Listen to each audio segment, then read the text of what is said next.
Good morning, good afternoon, or good evening, whatever time it is, wherever in this world it is that you are. Welcome once more to another edition of Alexandra Mayers Live, page by page reading and commentary of the modern English version of the Bible. So, if you're a subscriber to this channel, you'll find a special treat revolving around spirituality and how Christianity may or may not mesh with astrology. I had the opportunity today to speak with someone who has a really comfortable but unique energy to me. It's interesting because I don't even know what his actual name is. I just know this person as Psyche Awakens. He has a YouTube channel called Psyche Awakens Tarot. And I guess some people, when they think about Christianity, they're like, oh, you can't do tarot or astrology and be a Christian at the same time. I've heard that from people, but I grew up in a very open minded household. And my dad introduced me to astrology when I was really young. And it's so funny. It wasn't until right before the live stream that I did with the gentleman known as Psyche earlier today that I recalled that. Um, I remember at one point my dad got a really in depth spiritual psychic reading from someone, and he was showing me all the charts and the analysis and whatnot from it. And I remember he was so excited about it. Um, my dad and I used to enjoy going to the bookstores like Walden Books and whatnot. And I remember him buying me The Secret Language of Birthdays. And I think later I bought myself The Secret Language of Relationships. Both are books revolving around astrology. But I don't base my life on astrology, I will say that. But it's just been a part of my life. I don't read my own horoscope. Which is probably kind of weird. I used to, but my own horoscope tended to depress me, so I wouldn't read it. I didn't. I don't really like to know what's to come for myself. I like things to be a surprise. Sometimes I think I tend to know a little bit too much about what's to come, and that disturbs me a bit. So I try to keep a balance. But anyway, my point is that today was just really, I had a really good Sunday talking to this person. Um, I've asked before that people not carry over toxicity into my chat over here, especially when I'm talking about spiritual and religious things. As I move forward, I have figured out a way to essentially metaphorically muzzle a few troublemakers. So I guess that's what I'm going to be doing next week. But anyway, getting back to what I was saying, for me, astrology and things having to do with the paranormal, it was a sort of a bonding mechanism with not only my dad, but some other family members I have too. And to me, Christianity is about family. It's about feeling good. It's about finding common interests and commonalities with others to where you can be civil with others, dare I say, even friends, have productive conversations, create lasting relationships of all types. And I think that maybe different people need different spiritual paths in order to accomplish that with one another. So, yeah. So, anyway, today was a really special treat. I invite all of you, and I'll put the link in the description of this stream to the video stream that I did with Psyche. Hopefully, he'll do parts 2 and parts 3 with me. So I'm looking forward to it. I really hope I get to add him to my circle of friends and people that I trust because I really like him. I like him a lot. And completely unique person from anyone I've ever met before. And for me, that's rare because I've met a lot of people in my life when I really think about it. So let's see. Today we're going to go back into the book of Judges, chapter 16. Samson, excuse me, just burped. Sorry. Samson and Delilah. Samson is a fun character for me in the Bible so far. And I hate using the term character because he was a person. He was a paranormal person. He had special powers. I was going to watch a movie called Samson through, I think it was on Netflix that I saw it, but I decided no, because I don't really want to know what's ahead as I do my Bible reading. I like it to be a surprise. I like to do the fresh commentary with it. It's just a lot more fun for me.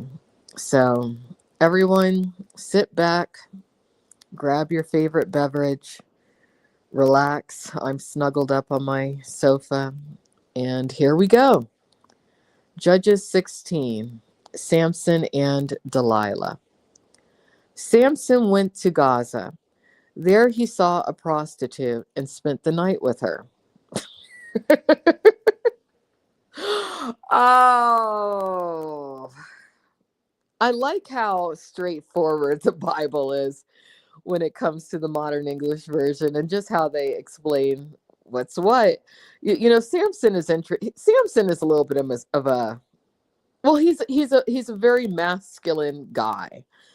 He commanded that his parents fetch him a Philistine girl in an earlier chapter of Judges. Um, he's just kind of doing whatever he wants, but that's okay.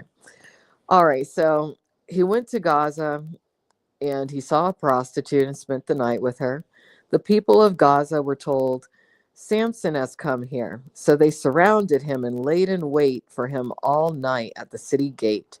They kept quiet all night, thinking, in the morning, we will kill him. Oh, gosh. Samson lay until midnight. Then at midnight, he got up. He grabbed the doors of the city gate and the two gate posts and pulled them out along with the bar. He put them on his shoulder and brought them to the top of the mountain near Hebron. After Samson loved a woman in the valley of Sorek, whose name was Delilah. Oh, I'm sorry. After this, Samson loved a woman in the valley of Sorek, whose name was Delilah. The Philistine rulers came up to her and said, trick him! Find out about how his strength is so great so we can overcome him, bind him, and humiliate him. Each one of us will give you 1,100 silver coins. I wonder how much that translates into in today's monetary system in America. So Delilah said to Samson, please tell me how your strength is so great and how you could be bound in order to be subdued.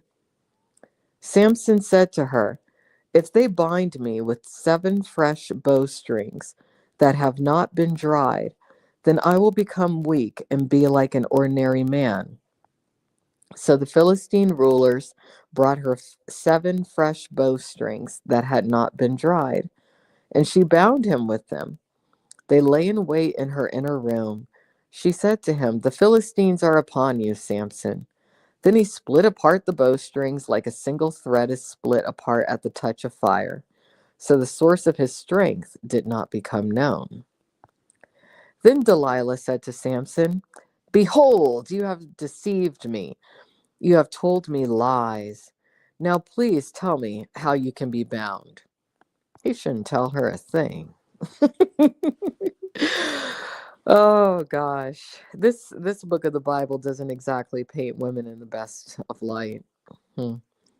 He said to her, if they bind me with new ropes that have never been used, then I will become weak and be like an ordinary man. So Delilah took new ropes and bound him with them.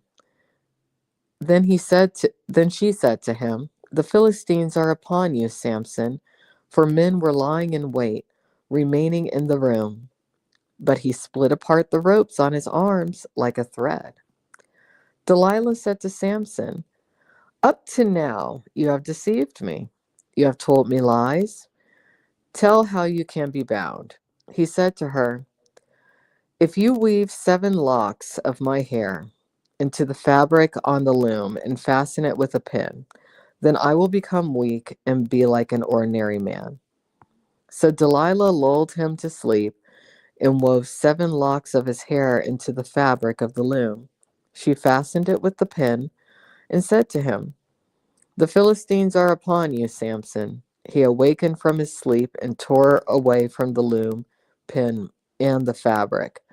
She said to him, how can you say, I love you, when your heart is not with me?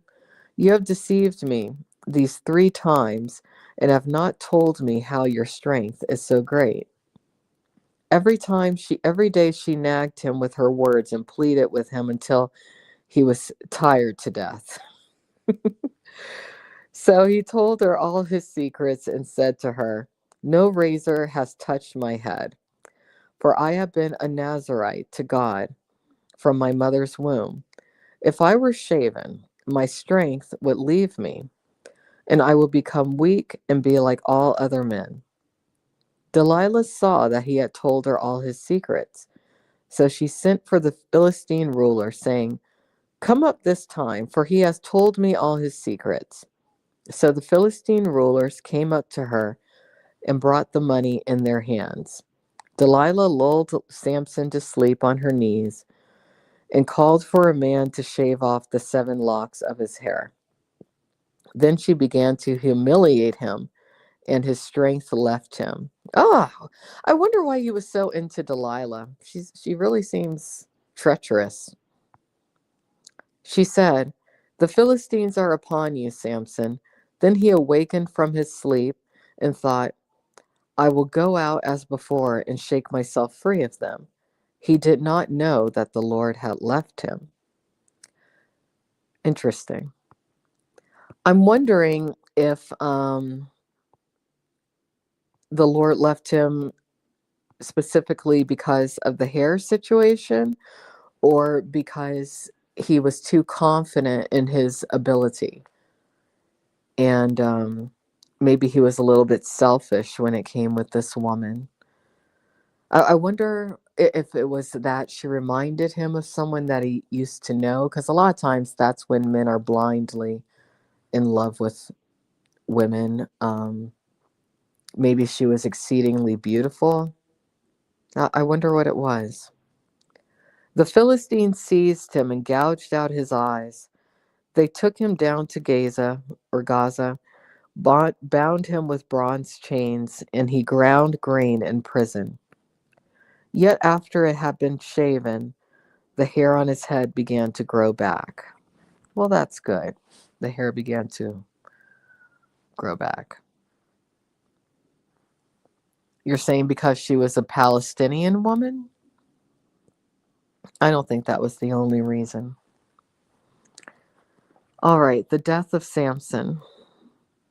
The Philistine rulers gathered to offer a great sacrifice to Dagon, their god, and to celebrate.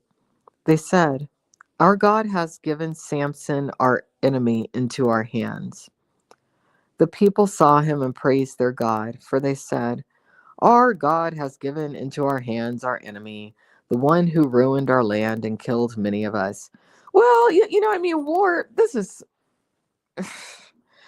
I mean, it's all perspective. I'm sure it seemed like many of them back then, but I mean, they were constantly at war with each other.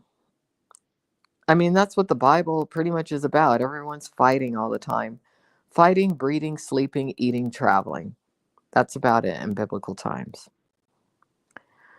And I feel like they all ganged up on him because he was different. And that probably did make Samson feel isolated and a little lonely. Maybe that's why he had to see prostitutes and whatnot, and he was dealing with a toxic woman in Delilah because he was different from his peers because he was very strong. And maybe a part of him wanted to be more like his peers. And maybe that's why he kind of allowed a gateway to be opened by Delilah to take him down. You know, there's a lot of stories in the Bible, it seems, of people who feel isolated, and it's a blessing for them to have certain gifts, but it's also a curse because of the loneliness that comes with being a little bit different. I'm going to go ahead and block you out of here. I don't think you're here for the right reasons.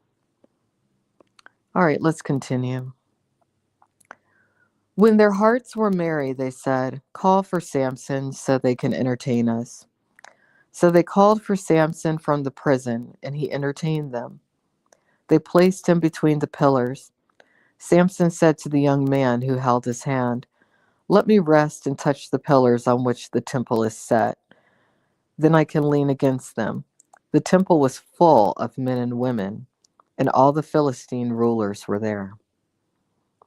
There were about 3,000 men and women on the roof watching Samson entertain. So they took him down and they tried to basically turn him into a clown. I hate when mob mentalities do that to somebody that they've singled out. See, that's why God did have to create Jesus, in my opinion. Because it's too much of the mob mentality, specifically against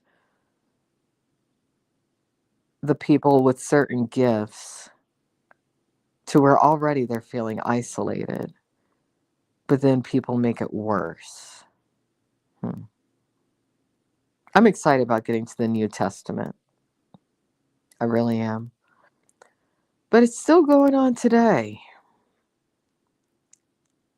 Still going on today.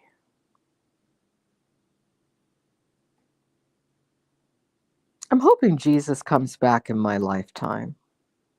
I would like to see that. Anyways, Samson called out to the Lord, "Lord God, remember me, I pray. Please strengthen me just this once, God, so that I may get full revenge on the Philistines for my 2 eyes." So he's blind at this point. Then Samson grasped the 2 middle pillars on which the temple was set and leaned against them, one with his right hand and one with his left. Samson said, "Let me die with the Philistines." He pushed with all his strength, and the temple fell upon the rulers and all the people who were in it. At his death, he killed more than he had killed in his life. Goes to show. See, that's why you don't pick on people. Because you don't know how strong a person might be or how angry they might become. And it is through that anger that the strength is channeled. It's not just adrenaline, it's something else. You got to be real careful with who you mess with. Especially in this age. In this age, you have a lot of people who think that they can do things anonymously.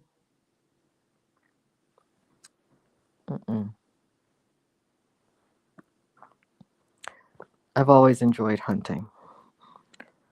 Let me continue. Then his brothers and all his family came down, carried him, brought him up, and buried him between Zorah and Eshtaol in the grave of his father Manoah. He had judged Israel for 20 years.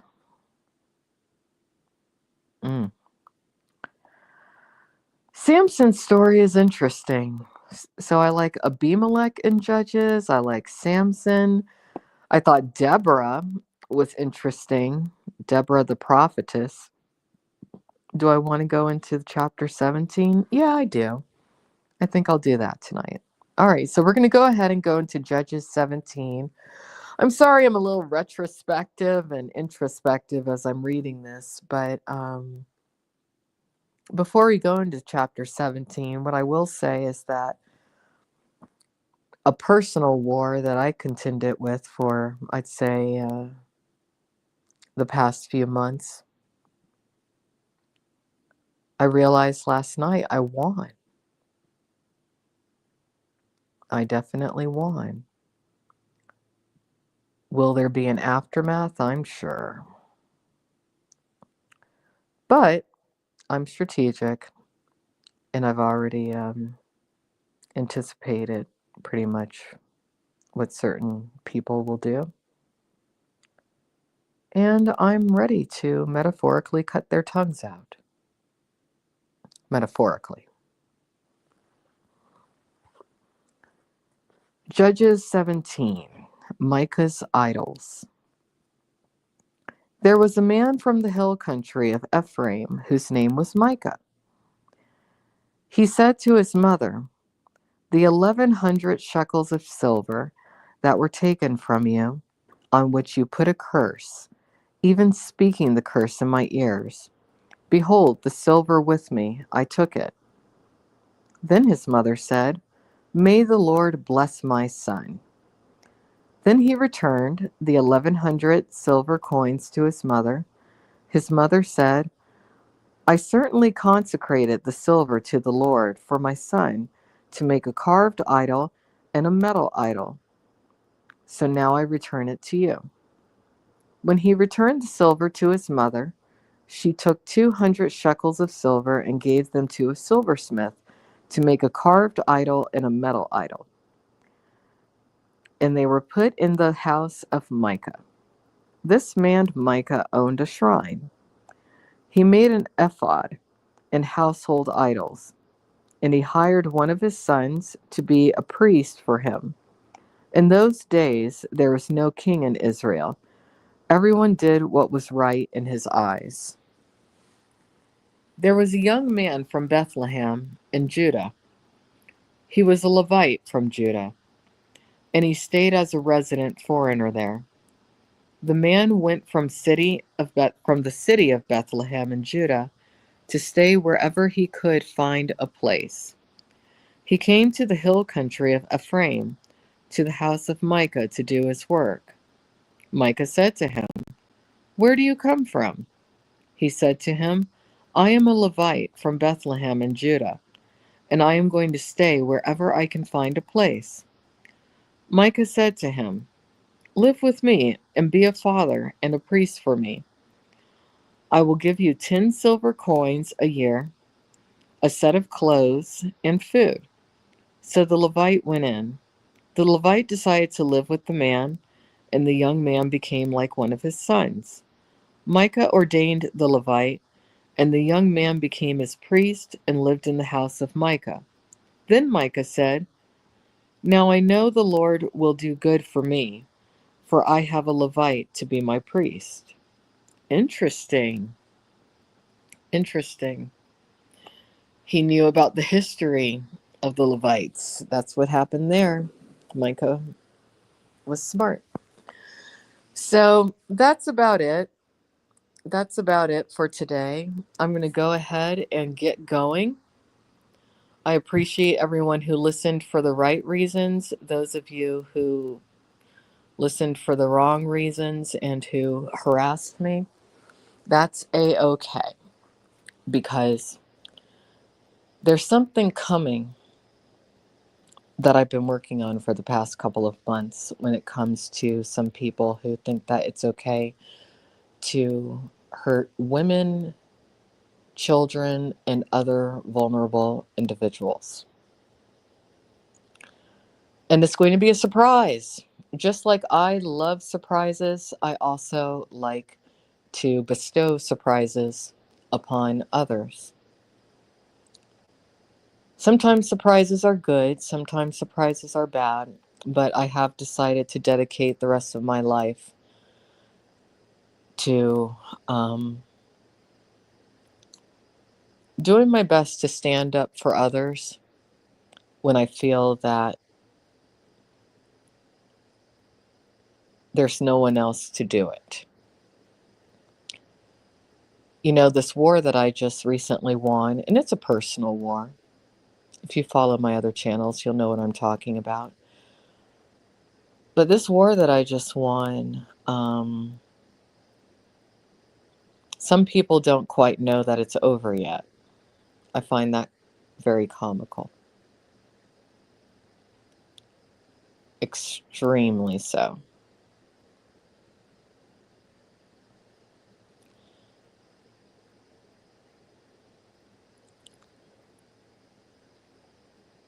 I understand why there's some people out there who only seek to go to battle against their equivalent. I'm of the same mindset for the most part, but when you have a bunch of people ganging up on one person and that one person feels like they have nowhere to turn, and sometimes when you're trying to help somebody, if they don't see the method to your madness, they might decide to turn on you before you have a chance to complete your battle plan or complete the process. I dealt with that recently too. But that's where faith comes in. But yeah, I've just decided the rest of my life I'm going to dedicate toward helping vulnerable individuals who, to where no one else is helping them. But with that last war I just won, it's not quite over. And the reason it's not quite over is because the people who should have stood up more did not. I found that interesting. Even when they saw me winning, even when they saw that certain things definitely are shifting for the better and have to change, they still didn't stand up to fight for themselves. I don't have much respect for people who don't fight for themselves. I respect people who at least try. But those who don't even make the attempt, I have trouble continuing to fight for such a person, and I don't. With this war I just won, there is going to be something else that happens. But it won't happen to me. It's going to happen to those who chose not to stand up. I actually dreamed about it a little bit last night. Yes, I did. Anyways, I'm going to get going. Thanks for listening. Have a great night. Glad we got into chapter 17. Next time, we'll be getting into Judges 18. The Danites settle in Laish, or Laish. I probably mispronounced so many of these words, it's ridiculous. But that's the fun of it. Talk to you all later. Bye-bye.